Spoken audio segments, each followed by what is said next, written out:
private matter, and it's none of our business. But it's a kind of a situation that must be prevented, if at all possible, and you do this through utmost diligence. A great, great human tragedy. Yes, yes it is. Dr. Wecht, we have roughly 10 minutes. We have 3 calls. So what I want to do, I want to ask the callers to please limit their questioning to about 30 seconds. I am going to go to the next call, and immediately afterward, I am going to ask Dr. Wecht the question, the teaser that I've been pulling around, getting out there. So if you will, the next caller, would you please give us your question? Hello, Dr. Wecht. Yes, hi, good evening. This is Nora Parker Carter, Joe Parker's sister, and I'm calling from California. How are you this evening? Fine, fine. Gee, how are you? You're in California. Yes, I am, near March Air Force Base. It's a pleasure to chat with you. Yes, I remember Joe quite well.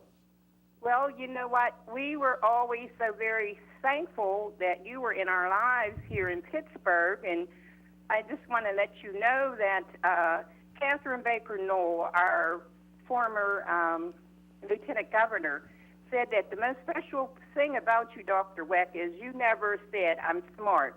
You just were.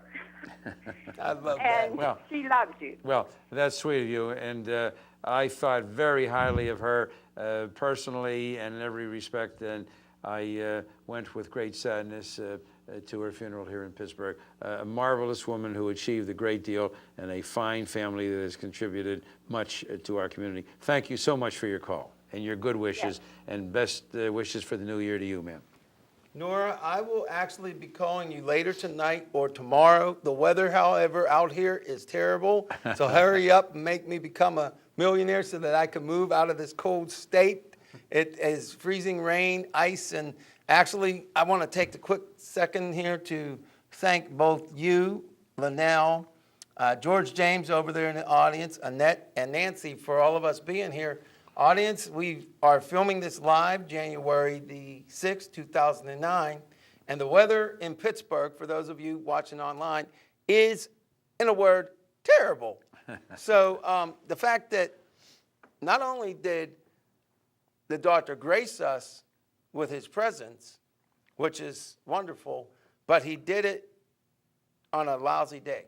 And I really appreciate what you have done. The fact that this gentleman has been on a litany of shows, including Hannity and Combs, and Linnell can tell us a little bit later, but I have to get to the teaser question because we only have about 5 minutes. Stuff. Yeah, let's hear your Forget question. it. We got to get to it. It's kind of a bizarre one. I hope I phrase this in the sense that it makes sense. Okay. All right, Dr. Wecht, do you believe it is possible for the brain to become more intelligent, i.e. smarter, I mean in a scientific, biochemical manner, and not by one increasing their intelligence through study? Example, someone born with an IQ of 60, is it chemically possible, or whichever scientific way, for someone to become more intelligent and raising their IQ, or having the ability to raise their IQ to, say, for example,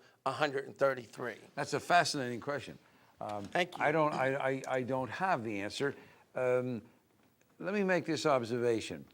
As a person studies and learns how to acquire more knowledge and puts in a great deal of time and effort and moves to an ever higher level, is that increased knowledge and the rise in the IQ level, are they attributable solely to that kind of diligent, tenacious effort, or do those efforts stimulate biochemical markers in the brain and thereby lead to some increase?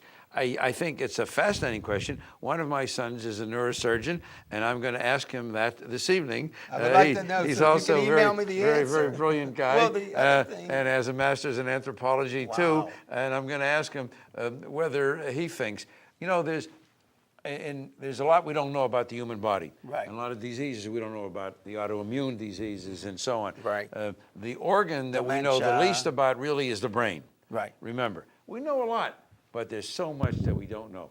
And the question you ask, and I mean this not to be gracious or polite, is a fascinating question, and I don't know the answer. We know, as you have stated in the prelude to your question, that you can increase your IQ and improve your intelligence by study and effort, just like you can build up your body similarly, analogously, or so on. The question is, are there things that may occur as a result thereof at the biochemical level? You see, Right. I don't think, let me say this, I don't think that those biochemical changes are going to occur while you're sitting around stuffing yourself with hamburgers No, or watching probably television or so on. I think, though, probably. that Maybe maybe spinach. if you stimulate the brain, maybe, you know, like you work out physically and you improve your heart muscle and so on, maybe those kinds of stimuli can generate changes in the brain. Good question. Well, thank you. And before we go any further, I also want to mention that you have another son, I believe, is in possibly a judge. A judge, and a third son who is program director of the Institute of Forensic Science and Law at Duquesne University. And my fourth child, my only daughter, and the youngest, she's an obstetrician gynecologist. And they all live in the Pittsburgh area. That's wonderful. And we have 11 grandchildren. Well, I And hope that they you are the will most thank important them thing in my life, along with my wife, Yes. who celebrated a very big birthday yesterday. And so happy birthday, every Mrs. every Sunday, either brunch or dinner, all 21 of us convene at my house usually, once in a Wow. while at his son's house, That's but mostly exciting. at our house, and it's just marvelous. Great. There's nothing like family, Oh, right? I know, that's right. So time for another question. Well, actually, I'm going to let Linnell ask his question, but before I do, unfortunately, all the callers, we did not mean to not get to you. It doesn't look like we're going to have time, but if the last two callers stick around, after Linnell asks his question, we will try to get to you. If we don't, we apologize. But I do want to say an early happy birthday to you, March the that's- 20th, 2009. That's since very we probably premature, won't yeah. be with you at that particular time. So Thank you. say happy birthday to this young man. Happy birthday, Thanks. John. And happy Thanks, birthday thanks, to Mrs. Wecht, in Thank case you you. didn't And hear Mrs. me. Wecht. Thank you so much. Thanks. But and let's But have please Linnell go ahead ask his then. question. Well, there's something else. Yeah, my question is We only have 1 minute. about the life and death of Anna Nicole Smith. Now, it seems to me that with some of these high-profile personalities in our society, they have seemingly some trend of stress and disorders that they have to undergo to be where they're at. So my question is, does it seem to you that with these high-profile individuals that some of them come to demise by drugs or I mean, it seems as though that's something that happens a lot. You're quite right.